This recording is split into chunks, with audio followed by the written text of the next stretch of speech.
Pinagpalang araw po sa ating lahat. Tayo po ay mag-aral at magnilay-nilay muli ng salita ng Diyos mula po sa Kawikaan 18:21. Sabi po sa wikang Tagalog, ang kamatayan at ang buhay ay nasa kapangyarihan ng dila at ang sino mang mahilig dito ay kakain ng bunga nito. Sabi naman po sa NIV translation sa wikang English, sabi niya, the tongue has power of life and death, and those who love it will eat its fruit.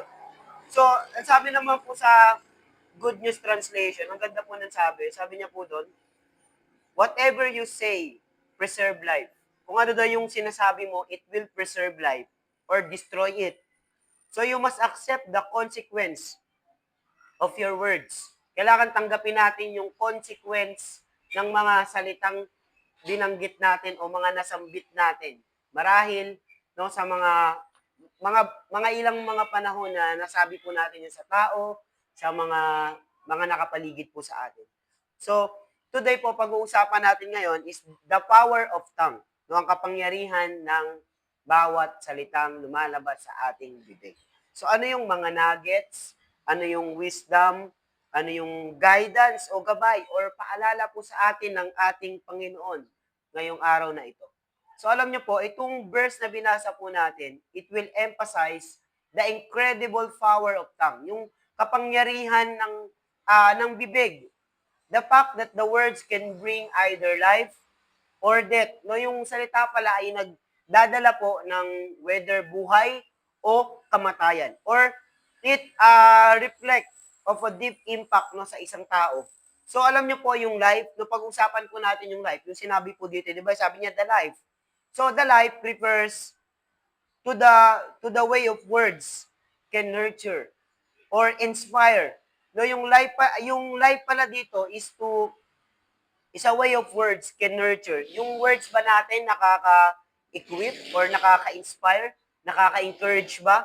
Or nagli-lead ba ito toward positivity or spiritual growth? Nagdadala ba siya ng paglago sa mga taong nakapaligid sa atin o nagbibigay ba siya ng buhay? Or nakaka-inspire ba siya ng tao katulad po ng ginagawa natin? Nakaka-inspire ba ng tao yung ginagawa natin sa pagsasalita o sa pangangaral ng mabuting balita or sa paglilid ng mga tao o yung tao ba na tinuturuan mo or sinasabihan mo, ini-inspire mo, ini-encourage mo, ay naglilid ba ito sa paglago? So ayun yung buhay. Yung salita pala natin ay nagbibigay ng buhay. Either sabi nga, nagbibigay nga ito ng buhay, life or death, or yung word na sinasabi mo, nakaka-nurture ba ng tao? May natututo ba? Sabi nga, ang bibig ng matalino ay doon maraming taong natututo.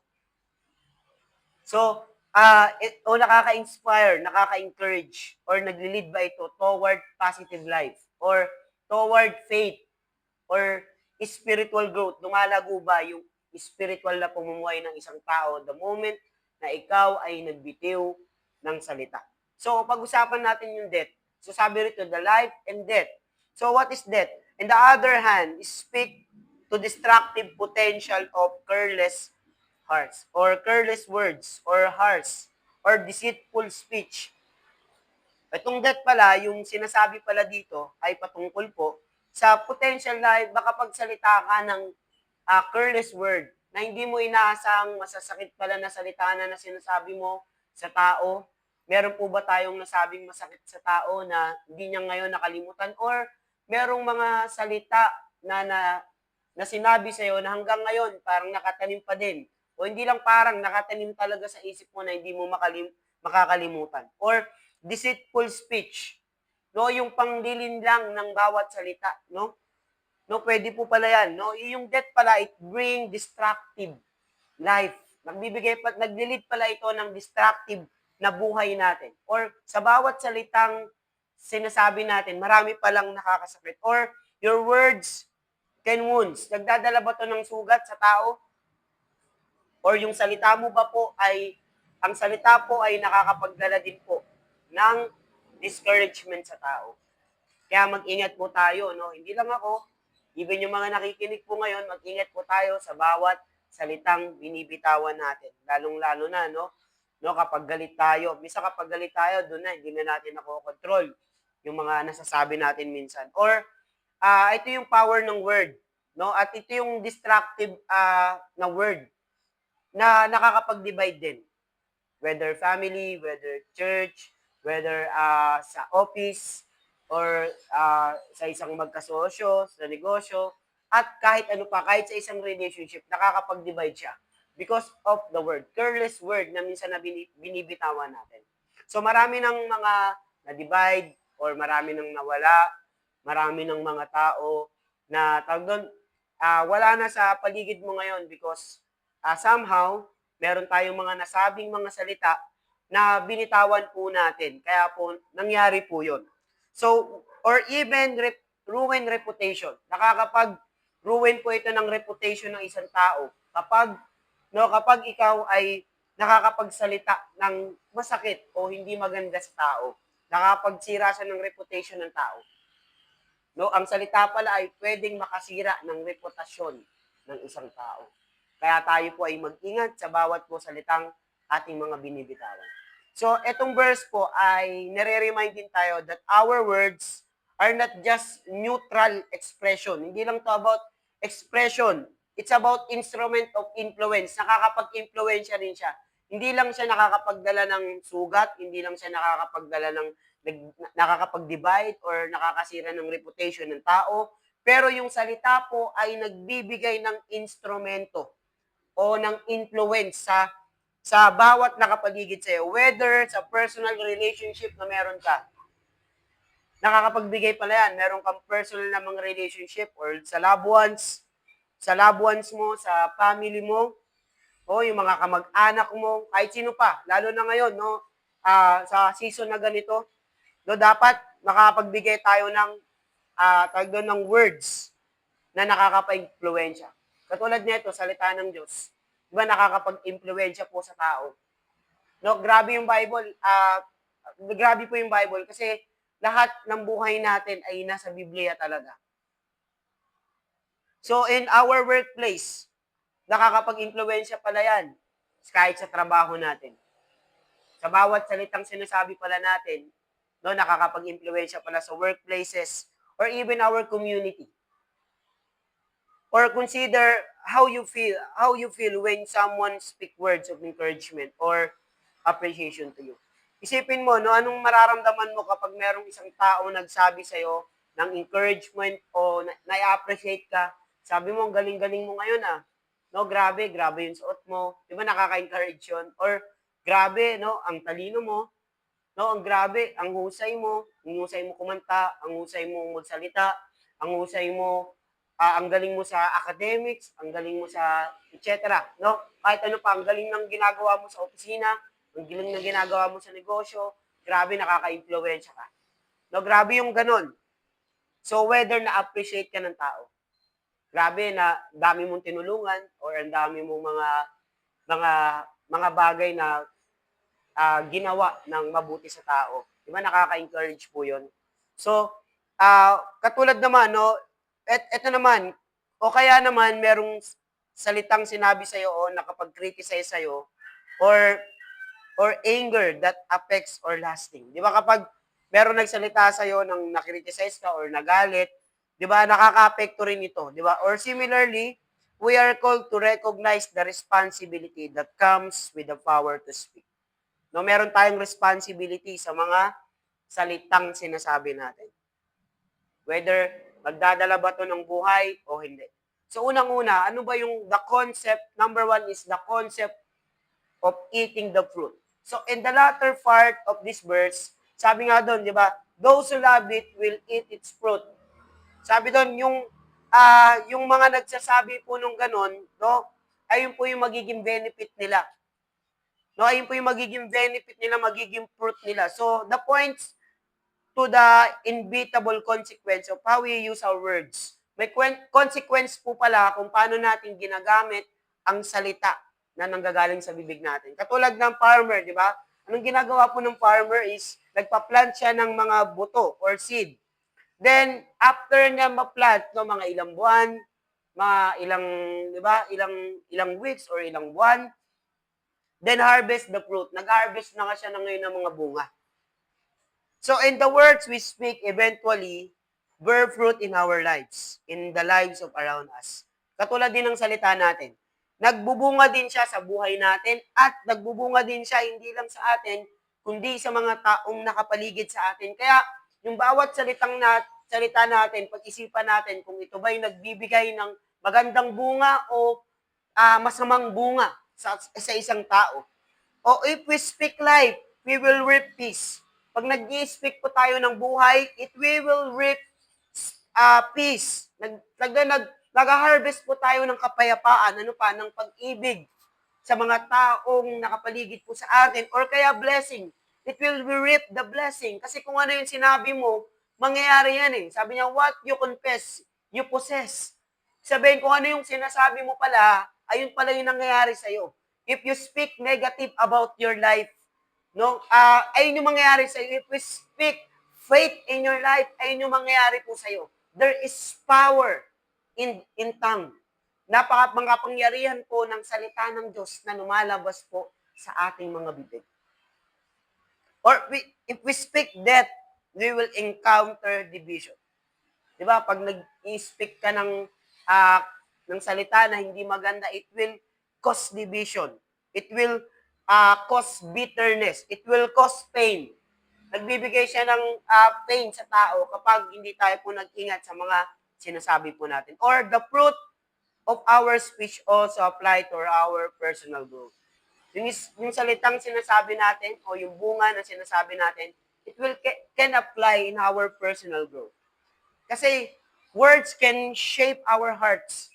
So, nag-shape na ng ating mga puso. Tumuhubog siya ng ating puso, ng ating buhay. And the more we speak kindly and truthfully, the more our hearts become aligned with our virtues or aligned with our character. Naintindihan po ba? So, the speak kindly the truth. The more our hearts become aligned with those with those character or virtue. So on the other hand, if we constantly using harmful or careless speech, di ba, ang nangyayari, it can harden our hearts. Tumitigas ngayon ang ating puso. It draw us further away from the purpose of God. Hindi lang yon. Nakakapaglayo din siya sa atin, hindi lang sa mga taong nakapaligid sa atin, pero yung purpose ng Diyos sa buhay po natin. So unang-una po, the concept of eating fruit. So pangalawa po, the importance of wisdom in speech. Ano may wisdom pala sa pagsasalita? Yung Book of Proverbs, madalas po ginagamit po siya, the need for wisdom in our lives. Or this verse po is walang pinagkaiba po sa sinasabi po natin. And wisdom also help us to choose words that can build up rather than tear down. So yung wisdom po na sa atin na meron tayo, tinutulungan niya tayong mamili ng salita na gagamitin po natin, di ba, para hindi po tayo makasakit ng tao o makapagdala ng pagbagsak ng isang tao. Or yung tongue, sabi nga ng Bible, James chapter 3, verse 5 to 6, the tongue may small, but it has power to direct the course of our lives. Napakalit lang daw po ng bibig, pero nagdadala po ng direksyon sa buhay natin. Kaya ang gagawin po natin, mag-ingat sa mga salitang sinasabi natin. Katulad po natin as a believers, o ikaw po yung nakikinig, Kristiyano ka, or we must rely on God's wisdom. Kailangan nagre-rely tayo, ang mga Kristiyano pala, ay we are operating in God's wisdom. Or to guide us in our speech and ensuring that it align with His hearts. Kailangan yung salita natin nakakapagbigay ng buhay sa tao. So, panguli, guarding our words. Bantayan natin yung mga sinasabi natin.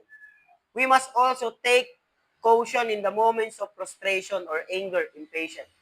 Di ba, madalas, babantayan natin yung moment na minsan napoprostrate tayo, nagagalit tayo, nagkakaroon tayo ng impatient. Kasi doon tayo minsan naglalabas ng mga destructive words na biglang lumalabas na lang yan kapag galit ka or may sinasabi ka. This is why the Bible encourage us to slow to speak and quick to listen. Sabi sa James 1:19, sabi niya, that's why sabi ng Bible encourage us to slow to speak and quick to listen. By cultivating self-control, patience, we are less likely to speak words that we may later reject. Di ba kapag nag-decide tayo na magkaroon tayo ng self-control at pasensya, madalas hindi na tayo nakakapagbitaw ng ganung salita at maiwasan na rin natin yung mga regret na mga nasabi natin. So, what is application in our personal life? Unang-una, words are powerful. Remind lang po, words are powerful. Our speech can either build or destroy.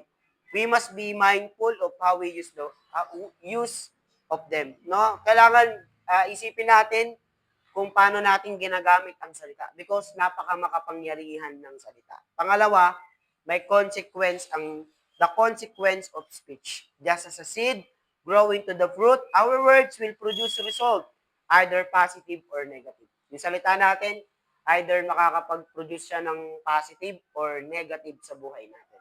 So pangatlo, wisdom in speech. We need to wisdom to guide our words and to make them life-giving o makakapagbigay ba siya ng buhay. So pangapat, guard your tongue. Bantayan natin ang bibig natin sa bawat salitang lumalabas natin. Lumalabas ang bibig natin. Be slow to speak and quick to listen. Pray. Pray for self-control in the moments of emotional stress. Mag-pray tayo ng self-control in the moment of our emotional stress. As you go about our days, no, habang dumadaan po ang araw, consider natin how we speak words that bring life to those around you. Paano po ba ako makakapagbigay ng salita, makakapagbitaw ng salita na makapagbibigay ng buhay sa mga taong nakapaligid sa atin? Pag nilay-nilayan po natin ang salita ng Diyos at na makakapagpapagaling ba o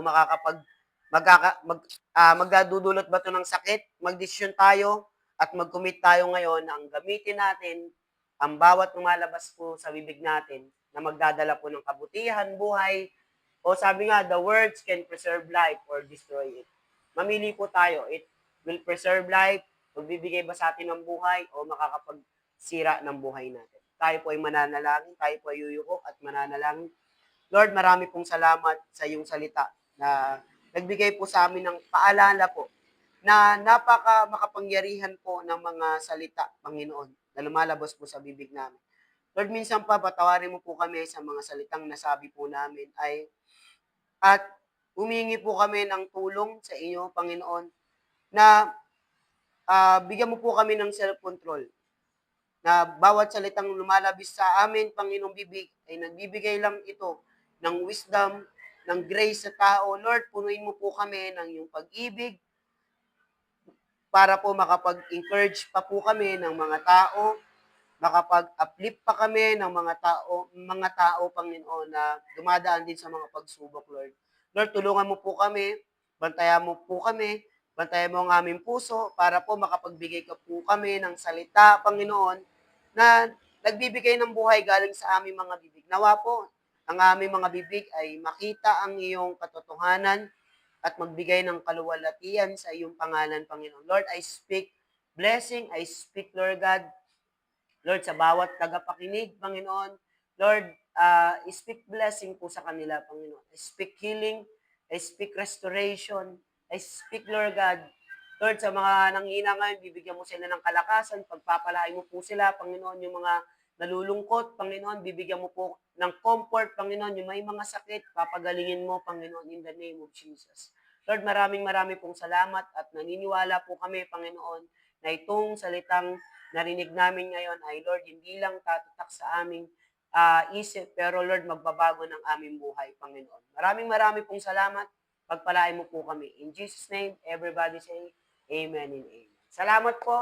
Magandang araw po sa ating lahat at pinaalalanan na naman po tayo ng salita ng Diyos at lagi po natin tatandaan, no, na mahal tayo ng ating Panginoon.